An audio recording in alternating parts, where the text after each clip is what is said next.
Malam yang amat berhormat Perdana Menteri Tan Sri Muhyiddin Mohamad Yassin telah pun memaklumkan bahawa kerajaan telah pun bersetuju untuk memberikan kelonggaran perjalanan pulang bagi pelajar-pelajar IPT yang berada di kampus dan juga yang menyewa rumah di luar kampus. Di dalam mesyuarat khas Menteri-Menteri pagi ini, Menteri Pengajian Tinggi Yang Berhormat Datuk Dr. Nur Aini Ahmad telah pun membentangkan SOP proses penghantaran pulang pelajar IPTA dan IPTS di bawah Kementerian Pengajian Tinggi termasuk Politeknik dan juga Kolej Komuniti. Mesyuarat telah bersetuju untuk membenarkan pergerakan menghantar pulang pelajar bermula pada 27 April 2020 iaitu hari Isnin depan. Waktu perjalanan dihadkan dari jam 9 malam hingga 9 pagi bagi mengelakkan kesesakan dan pergerakan yang besar di waktu siang. Pergerakan hanya melibatkan pergerakan adalah secara berperingkat-peringkat dan ianya melibatkan perjalanan ke zon hijau sahaja. Pelajar yang terlibat, walaupun seperti saya maklumkan, oleh kerana pelajar ini berada di dalam kampus selama lebih daripada 1 bulan dan tidak ada gejala, mereka dianggap sebagai bersih dan selamat daripada jangkitan COVID-19.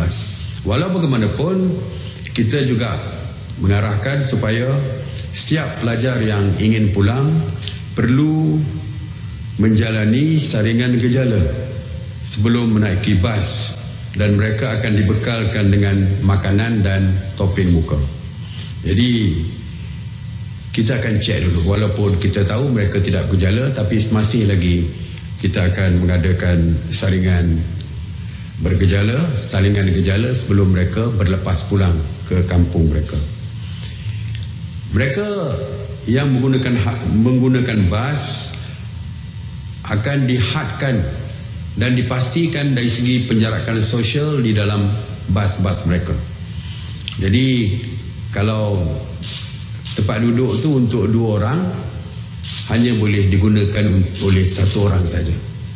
Jika bas tu adalah untuk 40 penumpang, hanya 20 penumpang saja yang boleh berada di dalam bas tersebut. Ini memastikan penjarakan sosial juga dijalankan sewaktu membawa pelajar-pelajar pulang ke kampung dengan bas-bas yang saya maksudkan. Pelajar-pelajar tersebut akan diambil daripada kampus mereka dengan bas dan dibawa terus ke daerah-daerah mereka dan dihantar secara terus ke balai-balai polis di daerah mereka dan juga ataupun pejabat daerah. Jadi direct daripada kampus terus ke daerah mereka, dihantar ke balai polis dan juga di pejabat-pejabat daerah. Dan daripada balai polis dan pejabat daerah, mereka kemudiannya akan dihantar ke rumah masing-masing oleh agensi-agensi kerajaan termasuk frontliners di peringkat daerah yang saya telah pun sebutkan dalam beberapa PC yang lepas. Jadi bermakna mereka tidak ada ruang untuk pergi ke tempat lain daripada kampus ke balai polis dan dibawa terus hantar ke rumah masing-masing.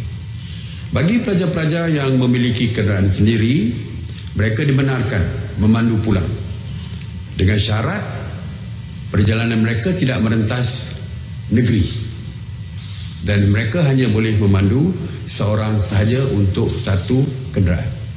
Bermakna sebagai contoh, pelajar daripada Selangor yang berada di kampus di Selangor, jadi mereka hanya boleh membawa pulang berkenderaan sendiri di negeri Selangor saja dan mereka tak boleh cross merentasi negeri yang lain. Jadi hanya boleh dibenarkan di dalam perjalanan di dalam negeri, tetapi dan pemanduannya adalah sendiri, seorang diri sahaja, tidak boleh membawa penumpang dan sebagainya.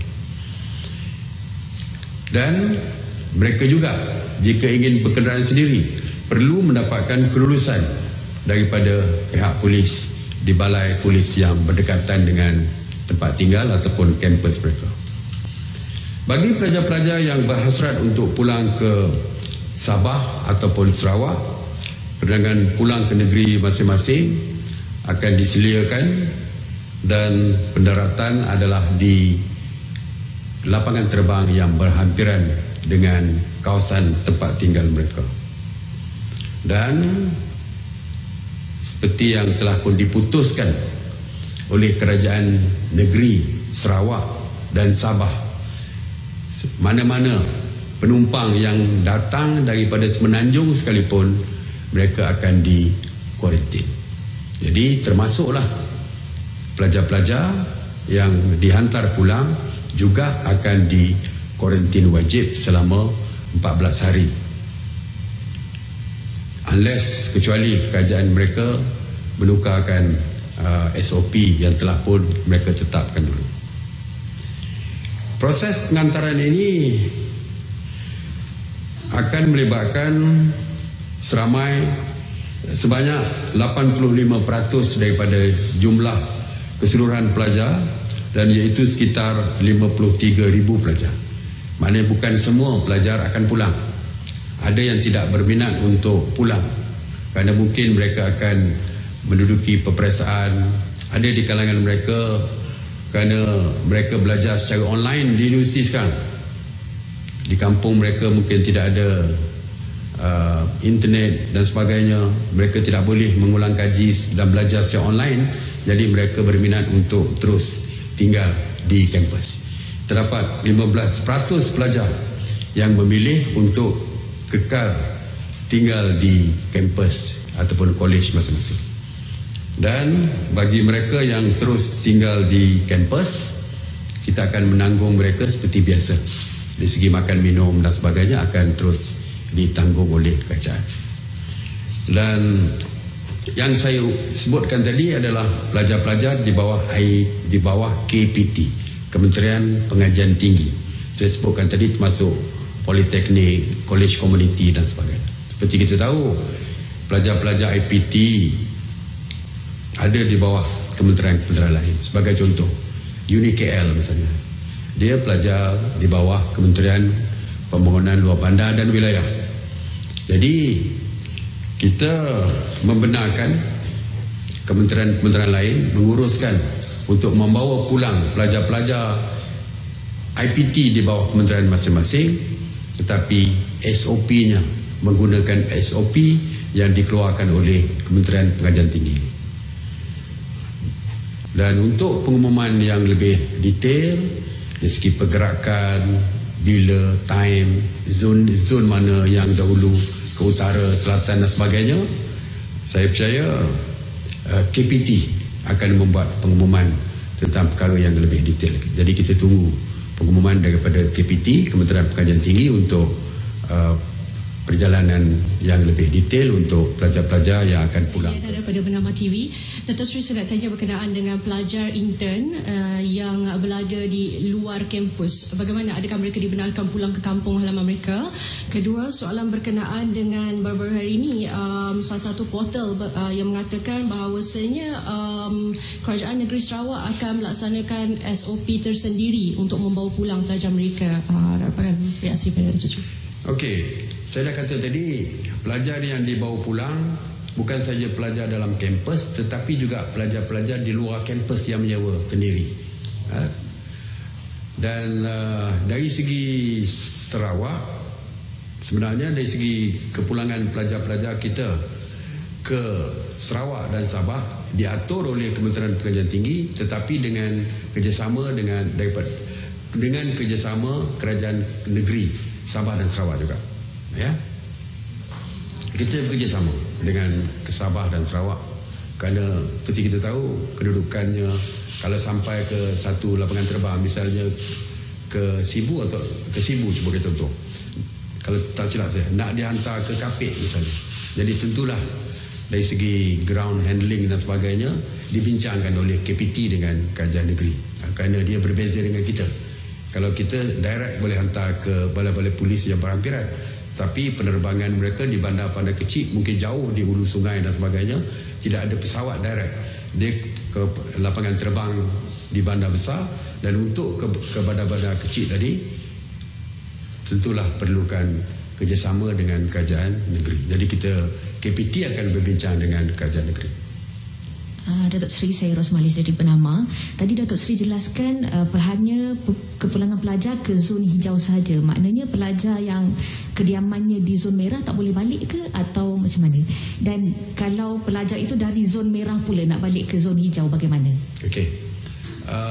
Untuk peringkat awal ni kita straightforward punya case dulu, iaitu daripada universiti ke zon hijau, straightforward. Tetapi yang daripada universiti nak balik ke zon merah, sekarang ni kita tidak benarkan. Daripada zon merah, dia menyewa rumah di dalam kawasan zon merah, nak balik ke zon hijau, juga kita tidak benarkan lagi peringkat awal ini. Oleh mana pun kita sedang berbincang. Sebagai contoh, pelajar di kampus nak balik ke zon hijau, nak balik ke Sempan Renggang, yang mana masih lagi di dalam PKPD, tentu saja kita tak boleh benarkan. Tetapi kita ada berbincang tadi supaya kalau boleh, mungkin mereka boleh balik ke zon hijau di rumah keluarga yang terdekat. Mungkin rumah abang mereka di zon hijau, jadi dia tak balik di rumah keluarga dia kerana zon merah, tapi mereka dibenarkan balik ke zon hijau di rumah abang, kakak ataupun sesiapa saja, kawan dan sebagainya. Jadi mereka boleh buat pilihan. Itu juga kemungkinan yang berlaku untuk kita lebih mempermudahkan supaya kita boleh benarkan mereka pulang. Okey? Terima kasih.